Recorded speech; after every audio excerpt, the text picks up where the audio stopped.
চলুন আজ ঘুরে আসা যাক অলিভার গোল্ডস্মিথের বিখ্যাত কমেডি শি স্টুপস টু কঙ্কার এর জগৎ থেকে। এটা এমন একটা গল্প যেখানে ছোট্ট একটা ভুল বোঝাবুঝি থেকে তৈরি হয় হাসির এক দারুণ ককটেল। অষ্টাদশ শতাব্দীর ইংল্যান্ডের সেই মজার রাতটায় কি ঘটেছিল চলুন দেখে আসি।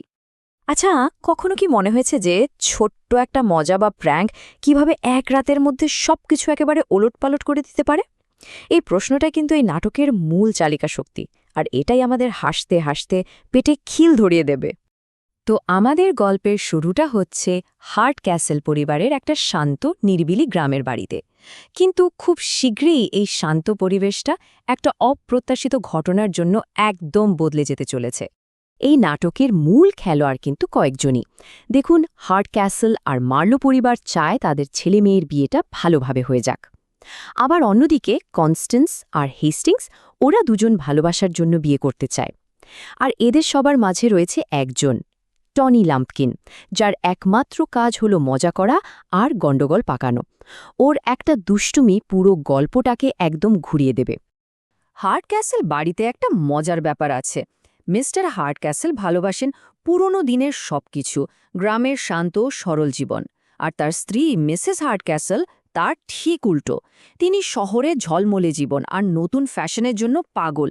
মানে একই ছাদের নিচে দুটো একেবারে ভিন্ন জগৎ। আর এই হলো আমাদের টনি ল্যাম্পকিন, মিসেস হার্টক্যাসেলের আগের পক্ষের ছেলে। সে পড়াশোনা বা বিয়ে কোনো কিছুতেই নেই। তার জীবনটা কাটে শুধু বন্ধুবান্ধব, মজা আর লোককে বোকা বানিয়ে। মনে রাখবেন, এই ছেলেটাই কিন্তু পুরো নাটকের আসল নাটের গুরু। আর এখান থেকেই শুরু হলো সেই ঐতিহাসিক ভুলটা। মার্লো আর হেস্টিং শহরে আসতে গিয়ে পথ হারিয়ে ফেলে, আর একটা সরাইখানায় টনির দেখা পায়। টনি তো সুযোগ পেয়েই এক দারুণ চাল চেলে দিল। সেও ওদের বলল কাছেই ওর নিজের বাড়িটা নাকি একটা সরাইখানা, আর ওর সৎ বাবা মিস্টার হার্ট ক্যাসেল হলেন সেই সরাইখানার মালিক।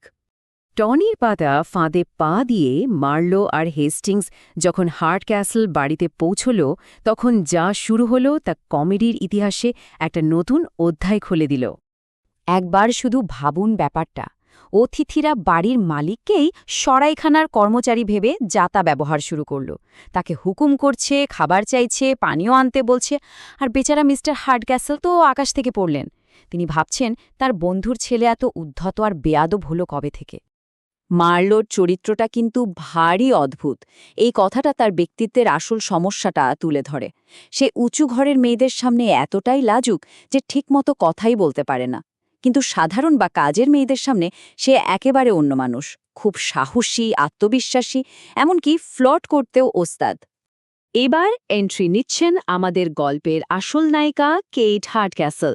সে এতটাই বুদ্ধিমতী যে এই পুরো জট ছাড়ানোর জন্য এমন একটা প্ল্যান করে যেটা নাটকের নামটাকেই সত্যি করে তোলে। তো কেট যখন শুনল যে তার হবু বর উঁচু ঘরের মেয়েদের সামনে লজ্জায় লাল হয়ে যায়, তখন সে একটা দারুণ বুদ্ধি বের করল। সে ঠিক করল মার্লোর আসল রূপটা দেখতে হলে তাকে নিজের পরিচয় পাল্টাতে হবে। তাই সে একজন সাধারণ কাজের মেয়ের ছদ্মবেশ নিল। আর কেটের প্ল্যানটা তো দারুণভাবে খেটে গেল। যখন সে কেট হার্ট ক্যাসেল হিসেবে মার্লোর সামনে এলো, মার্লো লজ্জায় কথাই বলতে পারল না। কিন্তু সেই মেয়েই যখন একজন সাধারণ বারমেড সেজে এলো, তখন সেই একই মার্লো একদম বদলে গেল। সে তখন আত্মবিশ্বাসী, রসিক আর কেটের সাথে ফ্লার্টও করতে শুরু করল। গল্প যত এগোতে থাকে, ভুল বোঝাবুঝির জালটাও তত ছিঁড়তে শুরু করে। এবার আস্তে আস্তে সত্যিটা সামনে আসার পালা। এর মধ্যে আবার কনস্ট্যান্সের গয়নার বাক্স নিয়ে আরেক কাণ্ড। টনি সেই বাক্স চুরি করে হেস্টিংসকে দেয় যাতে ওরা পালিয়ে যেতে পারে। কিন্তু মার্লো সেই বাক্সটাকে সরাইখানার মালকিনের কাছে জমা রাখার জিনিস ভেবে মিসেস হার্ট ক্যাসেলের হাতেই দিয়ে দেয়। মানে পরিস্থিতিটা আরও জটিল হয়ে গেল। আর অবশেষে সেই মুহূর্তটা এলো যখন মার্লোর কাছে সত্যিটা পরিষ্কার হলো। সে বুঝতে পারল যাকে সে একজন সাধারণ সরাইখানার মালিক ভেবে দিনের পর দিন অপমান করেছে, তিনি আসলে তার হবু শ্বশুর। এটা জানার পর লজ্জায় তার মাথা কাটা যাওয়ার জোগাড়। কিন্তু কেইট তাকে শেষ একটা পরীক্ষা করতে চেয়েছিল। পর্দার আড়াল থেকে দুই বাবা লুকিয়ে দেখছিলেন।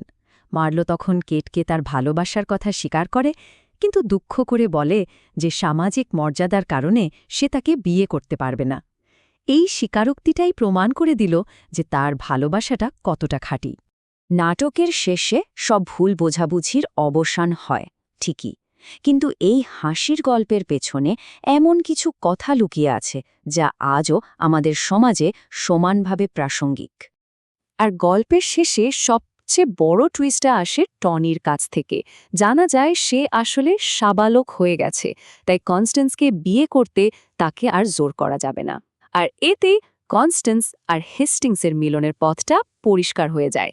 এভাবে দুটো জুতি সব বাধা পেরিয়ে এক হয়। দেখুন, এই নাটকটা কিন্তু শুধু একটা হাসির গল্প নয়, এটা আমাদের সমাজের একটা আয়না। এখানে বাহ্যিক রূপ আর আসল সত্যের পার্থক্য, সামাজিক শ্রেণী নিয়ে অহংকার আর ভালোবাসায় নিজের পছন্দের স্বাধীনতার মতো বিষয়গুলো উঠে এসেছে। আর এ কারণে প্রায় ২৫০ বছর পরেও এই নাটকটা একটুও পুরনো হয়নি।